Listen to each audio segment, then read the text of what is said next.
ওই যে রেজাউল করিম কাউসারি আছে না, আমি যেটা বলছিলাম প্রথম যেটা বলছি ওইটা, রেজাউল করিম কাউসারি আছে সিরাজগঞ্জের, মারা গেছে। উনি এবার বলতেন, বন্ধুগণ আমার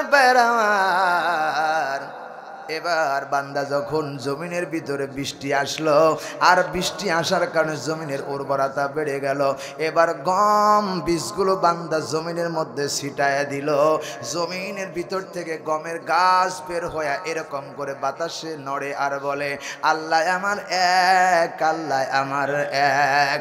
আল্লাহ বলে কুল হু আল্লাহু আহাদ, বলো বান্দা আমি আল্লাহ এক, আমি আল্লাহ এক। চলেন আমরা এবার একটু মুফতি আমির হামজার কণ্ঠে শুনবো। আল্লাহ যেন আমাদেরকে মুফতি আমির হামজার কণ্ঠে শোনার তৌফিক দান করে, বলি আলহামদুলিল্লাহ। সম্মানিত ভাইরাম, আল্লাহ রাব্বুল আলামিন ডাক দিয়ে বলেন, হে নবী আপনি বলেন, খালাকাল ইনসানা মিন সালসালিন কাল ফাখর, আমি আল্লাহ মানুষকে তৈরি করেছি পোড়া ঠনঠনে মাটির মতো, মাটি দিয়ে। সুবহানাল্লাহ বলতে পারেন নাই? আজারি যখন কথা বলে এইরকম করে কথা বলে, দুনিয়ায় যতদিন ছিলা তোমার বাবারে দেখেছো, নিজে হাতে বাবার একদিন দাফন পরাই, কাফন পরাইয়া, বাবারে জানাজা করাইয়া মাটির গর্তের ভিতরে রেখে আসতেছো, বাবার সঙ্গে কেউ যায় নাই, বাবার দরদাস ভুলে গেছে। চিল্লা এখন ঠিক না? সরমানা পিসাব যখন ওয়াজ করে না, তখন খুব নরম সুরে ওয়াজ করে, খুব কান্নার সুরে ওয়াজ করে। বলবো নাকি একটু? ও বাবা, একদিন যেই ঘরের ভিতরে তোমার দাদা ছিল, ওই ঘরের ভিতরে তোমার দাদা এসা ডাক দি বলে, এই ঘর আমার, এই ঘর আমার, এই ঘর আমার। দাদা একদিন দুনিয়া থেকে বিদায় হয়ে চলে গেল, ওই ঘরের ওয়ারিস সূত্রে আমার বাবা এসে হাজির হয়ে গেল। বাবা ডাক দিয়ে বলে, এই ঘর আমার, এই ঘর আমার। বাবা একদিন চলে গেল, আমি আইসা ওই ঘরে হাজির হয়ে গেলাম। আমিও কয়দিন পরে দুনিয়া থেকে বিদায় হয়ে যাব। এ দুনিয়া বজলুর রশিদ, আমি তো বজলুর রশিদ পারবো না রে ভাই। বজলুর রশিদ এখন কোথায় ওয়াজ করতেছে আমি জানি না। বজলুর রশিদ তো এত বড় জ্ঞানী আলেম, আমি তো আমার কণ্ঠের মধ্যে বজলুর রশিদকে খুঁজে পাই। জোরে কোন কথা ঠিক কিনা? কিয়ামতের ময়দানে যখন যুবক ভাইরা একটু লক্ষ্য করে শোনো, নবী আমার ডাক দিয়ে বলে, জান্নাতীরা যখন পুরুষেরা জান্নাতে যাবে, আর যখন নারীরা জান্নাতে যাবে, জান্নাতের ভিতরে পুরুষরা জান্নাতের ভিতরে সব চাইতে বড় নিয়ামত আমার আল্লাহকে দেখার জন্য যুবকরা পাগল। চলেন আমরা এবার একটু মুফতি আমির হামজার কণ্ঠে শুনবো। আল্লাহ যেন আমাদেরকে মুফতি আমির হামজার কণ্ঠে শোনার তৌফিক দান করে, বলি আলহামদুলিল্লাহ। আরো জোরে বলেন আলহামদুলিল্লাহ।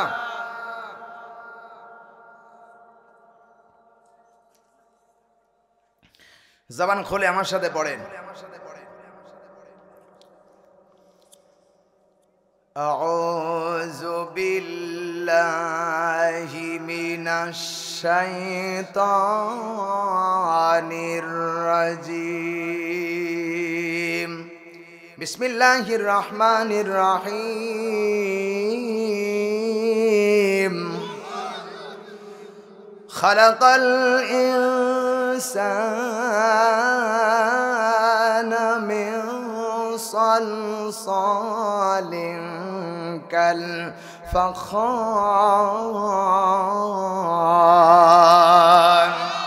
ওয়া খালাকাল জান্না মিন মারিজিম মিন নার।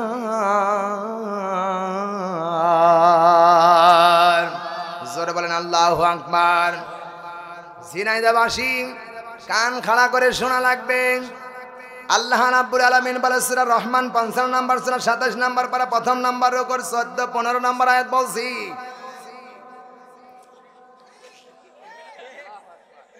জোরে বলে। সম্মানিত ভাইরাম, আল্লাহ রাব্বুল আলামিন ডাক দিয়ে বলেন, হে নবী আপনি বলেন, খালাকাল ইনসানা মিন সালসালিন কাল ফাখর, আমি আল্লাহ মানুষকে তৈরি করেছি পোড়া ঠনঠনে মাটির মতো, মাটি দিয়ে। সুবহানাল্লাহ বলতে পারেন নাই? আমার ভাইরা, মানুষকে আল্লাহ বানিয়েছে তিনটা কায়দায়। নাম্বার একটা কায়দায় আল্লাহ বলেছেন আমি শুকনা পোড়া ঠনঠনি মাটি দিয়ে আদমকে বানিয়েছি। আদমের বাবা ছিল না, মাও ছিল না।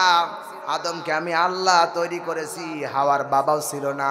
আমি আল্লাহ হাওয়াকে তৈরি করেছি, তার বাবাও ছিল না, মাও ছিল না। 2 নাম্বার ঈসা আলাইহিস সালামকে আমি আল্লাহ মায়ের পেটের মধ্যে দিয়েছি হযরতে জিবরাইলের ফুৎকারের মাধ্যমে।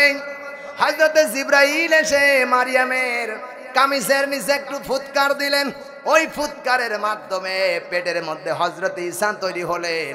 ঈসার বাবা নেই, মা আছে, আমি আল্লাহ বিনা বাপে মায়ের পেটের ভিতরে সন্তান বানালাম। কথা বলেন। আল্লাহ বলেন 3 নাম্বার ইন্না খালাকনাল ইনসানা মিন নুতফাতিন আমশাজ। ও জিনাইদাবাসী, আল্লাহ বলছেন ইন্না খালাকনাল ইনসানা মিন নুতফাতিন আমশাজ। আল্লাহ বলেন আমি 3 নাম্বার আমাকে আপনাকে আমার আল্লাহ বানিয়েছে। মার বাবা উভয় মিলিতভাবে কামভাবের মাধ্যমে আমশাজ, উভয় মিলিত মাধ্যমে বিশ্ব থেকে আমি আল্লাহ আমাদের বানালেন। কথা বলেন। আল্লাহ রাব্বুল আলামিন ডাকতে বলে বান্দা আদমের বাবা ছিল না, মাও ছিল না, আমি আল্লাহ তাকে সুন্দর করে বানিয়েছি। হযরতে ঈসার মা ছিল, বাবা ছিল না, আমি তারে বানিয়েছি। তোমাদের বাবা আছে, মা আছে, আমি আল্লাহ তোমাদেরকে মায়ের পেটের ভিতরে তৈরি করেছি। এখানে প্রমাণ হয়ে যায় আমার আল্লাহ বিনা বাপে মানুষ তৈরি করতে পারে, এর চাইতে ক্ষমতা বানার কেউ পৃথিবীতে নেই। সবার চাইতে ক্ষমতার অধিকারী কে? ওই ক্ষমতাকে আল্লাহ 100 ভাগ করেছেন, 100 ভাগের 1 ভাগ গোটা পৃথিবীর মানুষের মধ্যে বন্টন করে দিয়েছেন। ওই 1 ভাগ ক্ষমতা পেয়ে সুপার গোল আটা দিয়ে বসে আর উঠতে চায় না। কথা বলে। যারা এই কথা বিশ্বাস করো আমার আল্লাহ 100 ভাগের 1 টুকরাকে 99টা ভাগ আল্লাহ ক্ষমতাকে আল্লাহ রেখেছে, আর এক টুকরা ক্ষমতা তামাম পৃথিবীর মধ্যে আল্লাহ দিয়েছে। আল্লাহ রাব্বুল আলামিন ডাক দিয়ে বলেন ফি আইয়ি সূরাতিম মা শাআ রাক্কাবাক। জোরে বলেন আল্লাহু আকবার। সূরা ইনফিতর 82 নম্বর সূরা 30 নম্বর পারা 1ম নম্বর ওর 7 নম্বর আয়াত বলছে আল্লাহু আকবার। আল্লাহ বলেন হে নবী আপনি বলেন ফি আইয়ি সূরাতিম মা শাআ রাক্কাবাক। মায়ের পেটের ভিতরে কেউ ছিল না, আমি আল্লাহ তোকে আমি নিজ হাতে আমার কুদরতি ভাবে আমি আল্লাহ তৈরি করেছি। পৃথিবীর এমন কোনো মানুষ নেই, এমন কোনো আর্টিস্টম্যান নেই পানির ভিতরে নকশা করতে পারে। আমি শাহাদতের হুবহু মানুষ ছবি তৈরি করতে পারবে, মুজিবরের ছবি অঙ্কন করতে পারবে, তারেক জিয়ার ছবি অঙ্কন করতে পারে, কিন্তু পানির ভিতরে এমন কোনো মাখলুকাত নেই, এমন কোনো ভাষ্যকার নেই, এমন কোনো জ্ঞানী নেই যে পানির ভিতরে নকশা করতে পারে। আমার আল্লাহ পানির মধ্যে হাজার হাজার নকশা করেছে। কথা বলা লাগবে ঠিক কিনা? মেলে বলেন বলেন। এখন শুরু হয়ে গেছে, রাতের পর রাত বললে ওইভাবে চলবে। সম্মানিত ভাইরাম, সুতরাং আল্লাহ রাব্বুল আলামিন বলেন হালাতালাল ইনসানি হিদুম মিনাদ দাহরি লাম ইয়াকুন শাইয়াম মাযকুরা। ও জিনাইদাবাসী, সূরা দাহর 76 নম্বর, সূরা 29 নম্বর পারা 1ম নম্বর রুকুর 1ম নম্বর আয়াত বলছি। আল্লাহ বলে এমন একটা সময় ছিল, এমন একটা কাল ছিল, এমন একটা জামানা ছিল, মানুষ তো দূরের কথা তোমরা উল্লেখ করলে কিছুই ছিলে না। আমি আল্লাহ রাব্বুল আলামিন তোমাদের এত বড় বডিটাকে আমি আল্লাহ নিজে তৈরি করেছি। আল্লাহু আকবার। শুধু বানাই নাই, যেমন ইচ্ছা মায়ের পেটের ভিতরে তোমাকে তৈরি করেছি। মায়ের পেটের ভিতরে যখন আমি আল্লাহ তৈরি করেছি, কেমনে তৈরি করলাম? পৃথিবীতে মায়ের পেটের ভিতরে যখন তৈরি করেছি, সেখানে খাবার বন্ধ ব্যবস্থা কারো ছিল না, মায়ের কোনো ক্ষমতা ছিল না আমি খাবার সন্তানকে খাওয়াবো, এমপির কোনো ক্ষমতা ছিল না, বাবার কোনো ক্ষমতা ছিল না। আমার আল্লাহ মায়ের নারীর সঙ্গে সন্তানের নারীটা একাকার করে খাওয়ায়া পরায়া বাঁচায় রেখেছেন কে? আরো জোরে বলেন। শুধু তাই নয়, আল্লাহ বলেন ফি আইয়ি সূরাতিম মা শাআ রাক্কাবাক। একবার চিন্তা ফিকির করে দেখেন আল্লাহ আপনাকে কেমন করে তৈরি করেছে, আপনার বিবেক হেরে যাবে আমার আল্লাহর সৃষ্টির কাছে। ও সিনাইদাবাসী, মাথার দিকে তাকান, মাথার ভিতরে এক গোছ চুল আল্লাহ দিয়েছে। এই চুলটা আল্লাহ নিজ হাতে বানিয়েছে। এখানে চুল লাগবে, এটা চুল আছে, এই চুলগুলো 2 মাস না কাটলে বড় হয়ে যাবে। আল্লাহ বলে বান্দা, চুলগুলো মাথার চুলগুলো বাড়লে কোনো সমস্যা নেই। মায়ের পেটের ভিতরে আমি চিন্তা করলাম, কপালের নিচে ফাঁকা জায়গাটাকে আমি আল্লাহ একটা পশমও দেই নাই, একটা চুলও দেই নাই। কেন জানিস? এই কপাল দিয়ে আমি আল্লাহরে সেজদা দেবে, আর সেজদা দেওয়ার কারণে যদি এখানে চুল দিয়ে পূর্ণ করে দিতাম, ওই চুলের পরে সিজদা পড়তাম, আমি আল্লাহর কুদরতি পায়ে পড়তো না। আমি আল্লাহ এটারে ফাঁকা করেছি যাতে করে আমার বান্দা যখন আমারে সেজদা দেবে ডাইরেক্ট আমার কুদরতি পায়ের পরে সিজদা দিতে পারে। আমি আল্লাহ এখানে চুল দেই নাই, উপরে এগুলো বাড়ে, একটু নিচে এসে এই যে ভুরুগুলো আল্লাহ দিয়েছে, এটা কিয়ামত পর্যন্ত আপনি থাকবেন, বাড়বেও না কমবেও না। কথা বলেন, এটা কে করেছেন? এই ক্ষমতার মালিক কে? আরো জোরে বলেন। আমার ভাইয়ের এখানে শেষ নাই। এইটা যদি মাথার চুলগুলো বাড়লে কেটে সাটে সাট করা যায়, ছোট করা যায়, এইটা যত মানুষ কাটবে তত চোখের পাওয়ার কমে যাবে। এই জন্য আমার আল্লাহ এটা বাড়াও না কমাও না, জ্যোতি হিসাবে পারা হিসাবে আল্লাহ গ্রহণ করেছে। সুতরাং এখানে শেষ না। আল্লাহ তাআলা বলেন, হে ইমানদাররা শুনে রাখো, জ্ঞান ফিরে যাবে, চোখের নিচের দিকে তাকাও। আমি আল্লাহ 2টা চোখটারে হেফাজত করার জন্য 2টা পাল্লা লাগিয়েছি। পাল্লাটা কেন দিয়েছি? আর এই পাল্লা যতবার এরকম আপ ডাউন করবে, চোখের ভিতর থেকে এক প্রকারের পানি বের হবে। সুবহানাল্লাহ বলতে পারেন নাই? এই যে পানিগুলো আল্লাহ দিয়েছেন, এখানে টিউবওয়েলের পানি না, সেচের পানি না, এটা কোনো পুষ্করিণীর পানি না। যতবার চোখটা ক্লিং ক্লিং করবে ততবার এখানে পানি বের হবে। আল্লাহ বলে বুঝাতে চায় বান্দা, অক্সিজেন আসবে, ধুলিবালি যখন উঠতে থাকবে চোখের ভিতরে বান্দার ধুলিবালি পড়ে চোখটা নষ্ট হয়ে যেতে পারে। আমি আল্লাহ 2টা পাপড়িরে বারবার এরকম ক্লিং করি আর পানি বের করে দেই। পানিগুলো দিয়ে ভাসায়া ভাসায়া সারাদিনের ধুলিবালি সব পরিষ্কার করে সন্ধ্যার শেষে, রাতের শেষে, সকালবেলা চোখের কোনায় সব ময়লা আবর্জনা জমা করে রাখে কে? আরো জোরে বলেন। এত বড় ডাক্তার পৃথিবীতে নেই, ডাক্তারের বাবার ডাক্তার আমার আল্লাহ। কথা বলেন। সেই আল্লাহর জন্য এই চোখ দিয়ে তাকানো লাগবে। এই চোখ দিয়ে হাজারো মানুষ আলেম দিদিকে বাঁকা চোখে তাকার, চোখ উপড়িয়ে ফেলবে আল্লাহ। বলি আলহামদুলিল্লাহ। আর কোনটা শুনবেন বলেন?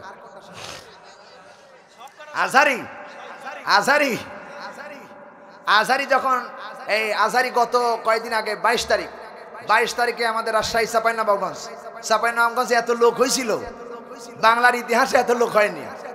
ওরে বাবা, জায়গা দেখা যায় না, এত বড়। সেখানে মাহফিলে লক্ষ লক্ষ লোক, আজহারির মাহফিলে। আজহারিকে আল্লাহ বাংলার জমিনের জন্য একজন নিয়ামত। কথা কয় না ঠিক কিনা?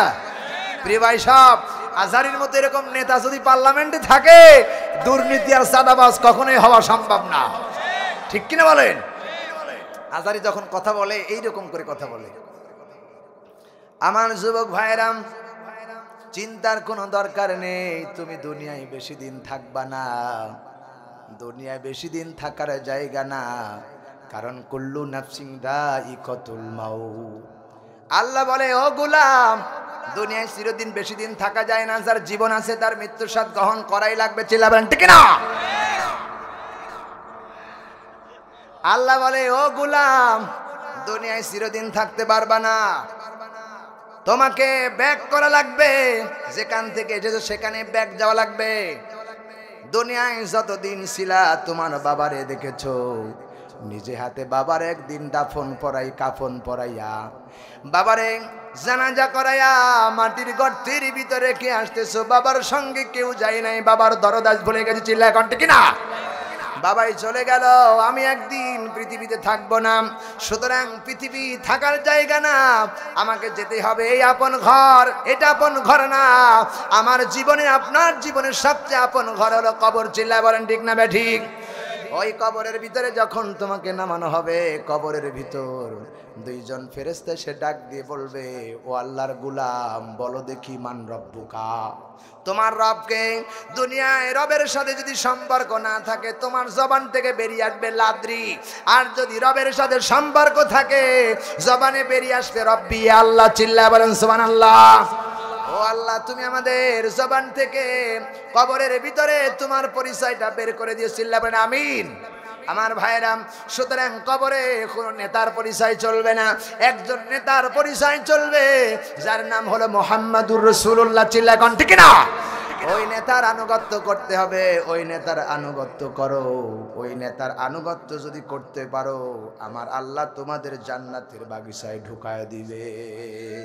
চিল্লায় বলো ঠিক না ঠিক? আল্লাহ রাব্বুল আলামিন কোরআনুল কারীমের মধ্যে বলেছেন, আল্লাহ রাব্বুল আলামিন ডাকতে বলেন, ওয়া আতিউল্লাহা ওয়ার রাসূল লাআল্লাকুম তুরহামুন। ও গোলাম, আল্লাহর আনুগত্য করো আর রাসূলের আনুগত্য করো। ওই নেতার আনুগত্য যদি করতে পারো, তোমাদের উপরে আল্লাহর রহমত নাজিল হতেই থাকবে। চিল্লায় বলেন আল্লাহু আকবার।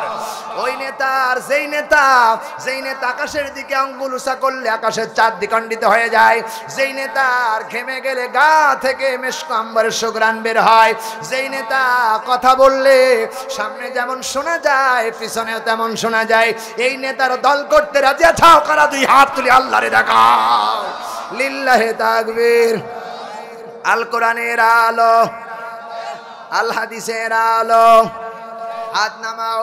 ও বন্ধু, দুনিয়ার নেতা তোমাকে চায় ব্যবহার করতে তার নিজের স্বার্থের জন্য, আর আমার আপনার নেতা বিশ্বনবী চায় তোমাকে জান্নাতি মুখী নিয়ে যেতে। তোমাকে চায় জান্নাতে যাও, জান্নাতের হাওয়া খাও, জান্নাতের সবকিছু চাও। আল্লাহ বলেন খালিদিনা ফিহা লা ইয়াবগুনা আনহা হিওয়ালা। আল্লাহ বলে, ও গোলাম শুনে রাখো, জান্নাত এমন একটা জায়গা, যেই জান্নাতের মধ্যে মনের ভিতরে যা উদয় হবে সব আল্লাহ তার সামনে হাজির করে দিবে। এই জান্নাতে যেতে চান কারা কারা? আল্লাহু আকবার। হাত নামান। আল্লাহ আমাদের এই জান্নাতে যাওয়ার তৌফিক দান করেছেন, আল্লাহুম্মা আমিন। আর কোনটা? সরমনার পীর সাহেব। এই কয়েকদিন আগে সরমনার পীর সাহেবের মাহফিল হয়ে গেল, ঠিক কি না? আচ্ছা, সরমনা এখান থেকে কারা কারা জান দেখি হাত তোলেন তো। তোলেন, হাত তোলেন। সরমনায় গিয়েছেন অনেকেই? হ্যাঁ, অনেকে ভক্ত আছে আলহামদুলিল্লাহ। সরমনা পীর সাহেব যখন ওয়াজ করে না, তখন খুব নরম সুরে ওয়াজ করে, খুব কান্নার সুরে ওয়াজ করে। বলবো নাকি একটু? বলেন আলহামদুলিল্লাহ। বাবারে, কবর হলো আসল ঘর, কবর হলো তোমার জীবনের সবচেয়ে শ্রেষ্ঠ ঘর। ও বাবা, একদিন যেই ঘরের ভিতরে তোমার দাদা ছিল, ওই ঘরের ভিতরে তোমার দাদা এসে ডাক দি বলে, এই ঘর আমার, এই ঘর আমার, এই ঘর আমার। দাদা একদিন দুনিয়া থেকে বিদায় হয়ে চলে গেল। ওই ঘরের ওয়ারিশ সূত্রে আমার বাবা এসে হাজির হয়ে গেল। বাবা ডাক দিয়ে বলে, এই ঘর আমার, এই ঘর আমার। বাবা একদিন চলে গেল, আমি আইসা ওই ঘরে হাজির হয়ে গেলাম। আমিও কয়দিন পরে দুনিয়া থেকে বিদায় হয়ে যাব। এ দুনিয়ার মানুষ, দুনিয়ার ঘর আপন ঘর না। এ দুনিয়ার যুবক ভাইরা, আল্লাহু আকবার, আল্লাহু আকবার। দুনিয়ায় চিরদিন থাকতে পারবা না, দুনিয়া ছেড়ে তোমাকে একদিন কবর জগতে যাওয়া লাগবে। জোরে কও কথা ঠিক কিনা? আমার ভাইরাম, নবীজি যখন মসজিদে নববীর ভিতরে সাহাবায়ে কেরামদেরকে নিয়ে বয়ান দেয়, জাহান্নামের বয়ান দিতেছে, সাহাবীদের চোখে কোনো পানি নাই, পানি নাই, কাঁদে না। এমন সময় একজন সাহাবী উসমান গনি রাদিয়াল্লাহু তাআলা আনহু কবরের পাশে দিয়ে যখন হাঁটতেন, চোখের পানি ছেড়ে ছেড়ে ছেড়ে ছেড়ে কাঁদেন।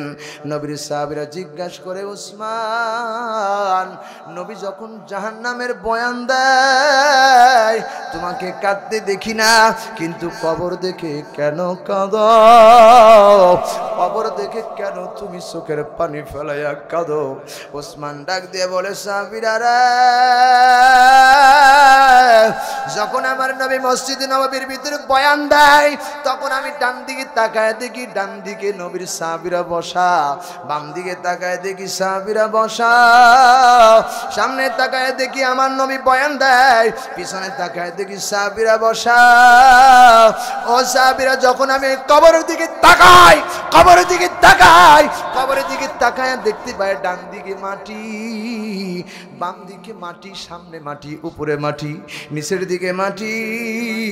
আমি ওসমান যদি কবরে ধরা খায়া যায় আমার উপায় নাই। কথা কন ঠিক না ব্যাঠি? এ যুবক ভাইরা, দুনিয়ার আশা করে কয়দিন আশা করছ? দুনিয়া চিরদিন থাকা যাবে না। কবর জগৎকে আপন ঘর বানাও, আর কবরের জন্য ভালো ভালো কাজগুলি তৈরি করো। কবরে যদি যাও, কবরে ভালো কাজ নিয়ে যদি কবরে যাইতে পারো, আমার আল্লাহর নবী ডাক দিয়ে বলেন, আল কবরু রাউযাতুম মিন রিয়াজিল জান্নাহ। আল্লাহ বলে, ও ফেরেশতারা কারা? আমার বান্দা যখন এসেই পড়েছে, কবরের ভিতরে জান্নাতের বিছানা বিছায়া দাও। আল্লাহু আকবার। ওই কবরের বাসিন্দা আমরা, এই জন্য কবরে যাওয়া লাগবে, আমল নিয়ে যাওয়া লাগবে। যার ঈমান আছে কবর ভালো, মিজান ভালো, ফুলসিরাত ভালো। যার ঈমান নাই সব ঘাটিতে সে ধরা খাবে। এই জন্য আমাদের খাঁটি ঈমান তৈরি করতে হবে। আল্লাহুম্মা আমিন। আর কোনটা? বজলুর রশিদ। আমি তো বজলুর রশিদ পারবো না রে ভাই। বজলুর রশিদ এখন কোথায় ওয়াজ করতেছে আমি জানি না। বজলুর রশিদ তো এত বড় জ্ঞানী আলেম, আমি তো আমার কণ্ঠের মধ্যে বজলুর রশিদকে খুঁজে পাই। জোরে কোন কথা ঠিক কিনা? কিয়ামতের ময়দানে যখন ও যুবক ভাইরা একটু লক্ষ্য করে শোনো, নবী আমার ডাক দিয়ে বলে, জান্নাতীরা যখন পুরুষেরা জান্নাতে যাবে আর যখন নারীরা জান্নাতে যাবে, জান্নাতের ভিতরে পুরুষরা, জান্নাতের ভিতরে সব চাইতে বড় নিয়ামত আমার আল্লাহকে দেখার জন্য যুবকরা পাগল পারা হয়ে যাবে। আল্লাহর নবী বলেন, যুবকরা জান্নাতের ভিতরে আল্লাহকে দেখার জন্য পাগল পারা হয়ে যাবে রে বাবা। কিন্তু ওই জান্নাতের ভিতরে যেই নারী পর্দা করে দুনিয়ার থেকে বিদায় নিয়ে জান্নাতে যাবে, নবী আমার বলেন, পুরুষরা আল্লাহকে দেখার জন্য পাগল হয়ে যাবে। আর যেই নারী দুনিয়াতে পর্দা করে আল্লাহর জান্নাতে যাবে, ওই নারীকে দেখার জন্য আমার আল্লাহ পাগল হইয়া জান্নাতে দৌড়াবে। জোরে কোন আল্লাহু আকবার। আল্লাহ তাআলা আমাদের এই জান্নাতে আমল করে যাওয়ার তৌফিক দান করে রে বাবা। জান্নাতে যদি যেতে চাও, রাস্তা হলো 4টা। কয়টা? আল্লাহ বলে, ইন্নাল্লাযীনা, আল্লাহ বলেন কোরআন শরীফের মধ্যে, ওয়াল আসরি ইন্নাল ইনসানা লাফি খুস। আল্লাহ বলে, প্রত্যেকটি সময়ের কসম করে বলতেছি, প্রত্যেকটি মানসিক ক্ষতির মধ্যে আছে। তবে একটা কথা শুনে রাখো, তারা ব্যতীত, ইল্লাল্লাযীনা আমানু, যারা ঈমান এনেছে, ওয়া আমিলুস সলিহাত, আর ভালো ভালো কাজ করেছে, ওয়া তাওয়াসাউ বিল হক, সত্যের উপদেশ দিয়েছে, আর যারা ওয়া তাওয়াসাউ বিস সবর, ধৈর্য ধারণ করেছে বিপদে মুসিবতে। এই 4টা আমল যার আছে রে বাবা, আল্লাহর জান্নাতের দরজা আমার আল্লাহ উন্মুক্ত করে রাখবে। জোরে বলেন আল্লাহু আকবার। জান্নাতে যাবেন না কারা কারা হাত তোলেন? কেউ নাই। জান্নাতে যাবেন কারা কারা হাত তোলেন? লিল্লাহে তাকবীর। এরকম নারা দেন। আল্লাহর ক্যামেরা ভিডিও সে লিল্লাহে তাকবীর, লিল্লাহে তাকবীর। হাত নামান। শুরু হচ্ছে এবার। আব্দুল খালেক শরীয়তপুরী, কান খাড়া করেন, খরগোশের মতো খাড়া করেন। দেখেন আব্দুল খালেক শরীয়তপুরী বেরিয়ে আসতেছেন। বলবো, আমার ভাইরা, আমার বন্ধুগণ, আমার ভাইয়া, আমার আমার আল্লাহ রব্বুল আলামিন ডাক দিয়ে বলে, নবী গো আপনি ঘোষণা করে দেন, দুনিয়ার মুসলমানদেরকে, দুনিয়ার মানুষদেরকে জানায় দেন, এমন একটা আমল আছে,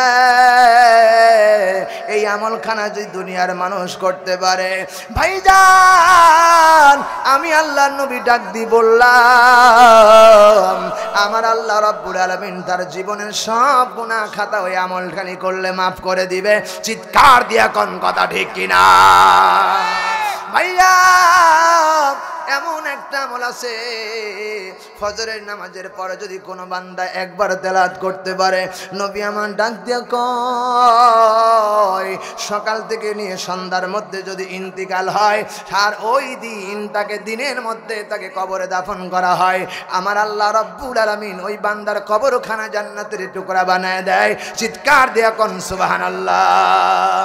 ভাইয়া সেই আমলটা সাইয়্যিদুল ইস্তিগফার, আল্লাহর নবী বলেছেন যে ব্যক্তি সকালে সাইয়্যিদুল ইস্তিগফার পড়লো আর সকাল থেকে সন্ধ্যার মধ্যেই মারা গেল, আমার আল্লাহ রব্বুল আলামিন তার জন্য কবরখানা জান্নাতের বাগিচা বানায় দেয়। চিৎকার দিয়া বলেন কথা ঠিক কিনা? সুতরাং ভাইরা জান্নাতে যদি যেতে চাও,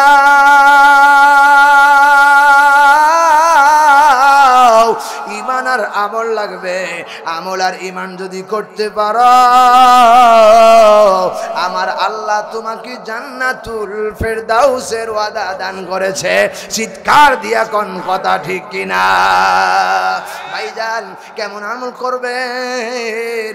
এই যে সামনে মাসে রমজান মাস আসতেছে, রমজানে রোজা রাখতে হবে, নামাজ পড়তে হবে, হক হালাল খাইতে হবে। একটা আমল সবচাইতে বড়, যেই আমল বিল কিস্তি নেই ভাবে সাক্ষ্য দিয়ে আগামী নির্বাচনে ভোট দিয়ে কোরআনকে পার্লামেন্টে দেওয়া লাগবে। চিৎকার দিয়া কোন কথা ঠিক কিনা?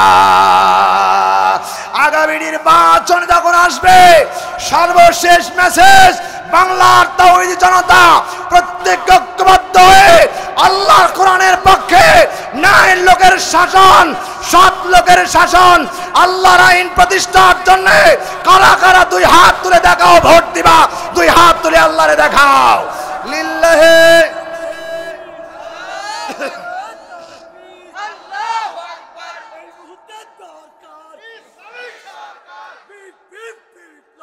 ইসলামী বিপ্লব,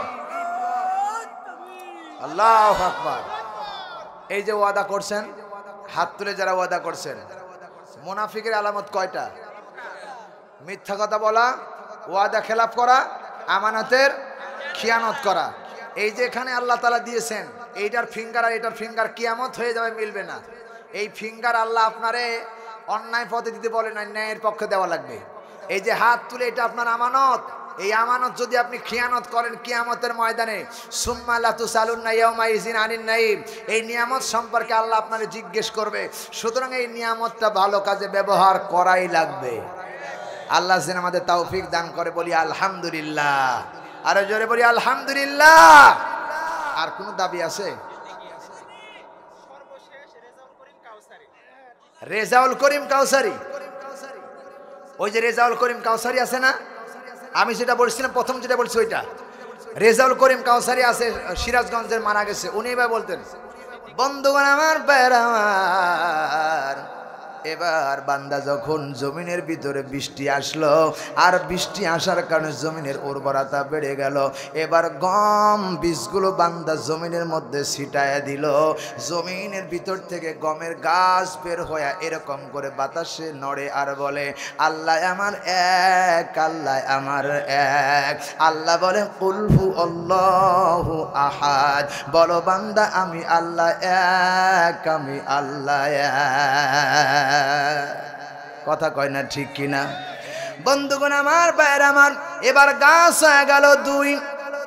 গাছ দুই এবার বাতাসের ভিতরে নড়াচড়া করে, বলে আল্লাহ রসুল, আল্লাহ রসুল, আল্লাহ রসুল। পুরুষ হইয়া রাইখো না মাথায় মেয়ে মানুষের মতো চুল। চিৎকার দিয়া কোন কথা ঠিক কিনা? এবার গাছ হয়ে গেল তিন। এবার আমরা নামাজের ভিতরে বলি ওয়ালাদ দলিন, ফেরেশতারা বলে আমিন। আল্লাহ বলে বান্দারে আমিন। আল্লাহ বলে ফেরেশতারে শুনে রাখ, আমার আল্লাহ বলেন, আমরা বলি নামাজের মধ্যে ওয়ালাদ দলিন ফেরেশতারা বলে আমিন। আল্লাহ বলে বান্দারে আমি হয়ে গেলাম তোদের ওই বিশাল জান্নাতের জামিন।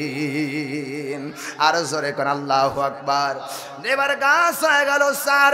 আল্লাহ বলে বান্দারে বান্দারে কবরে তোদের ফেরেশতা দিয়া খাওয়াবো না মার, আমি কি তোদের পর, আমি কি তোদের পর। এবার গাছ হয়ে গেল পাঁচ। আল্লাহ বলে বান্দারে ওটা তোদের জন্য খাস। এবার গাছ হয়ে গেল ছয়। আল্লাহ বলে তোদের কোনো নাই কোনো ভয়, বান্দা কাজ করে দেখো সব কাজেই হবে তোদের জয়। এবার গাছের ভিতর থেকে আসলো পাতা। আল্লাহ বলে বান্দারে কে দিছে তোদের ধোঁকা, ইসলাম মানলে হবে ঠকা, ইসলাম যদি না মানো বান্দা তোদের হবে ঠকা, আর ইসলাম যদি না মানো বান্দা তোদের ইমানে ধরবে পোকা। কথা কয় না ঠিক না বে ঠিক? বন্ধুগণ আমার ভাইয়ের আমার, এবার গাছের ভিতর থেকে আসলো ফুল।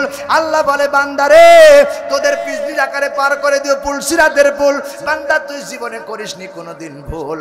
এবার ফুলের ভিতর থেকে আসলো ফল। আল্লাহ বলে বান্দা এটা খা, তোর শরীরে আসবে বল। তখন ওইটা দিয়ে স্লোগান দিবি, চল নামাজে চল, চল নামাজে চল, চল নামাজে চল, নামাজ পড়ো রোজা করো, ইসলাম ভুইল না, ইসলাম ভুললে মায়ের খাওয়া কেউ বাধা দিবে না। কথা কয় না ঠিক কিনা? আমার বন্ধুগণ আমার বাইরে তার বাস্তব প্রমাণ হচ্ছে, বাস্তব প্রমাণ হচ্ছে আমাদের দেশের বিচারপতি কালা মানিক। কথা কয় না ঠিক কিনা? ইসলাম ভুলে যাবার কারণে পিটায়া কলার পাতার পরে শোয়া রাখছে। এটাই প্রমাণ হয়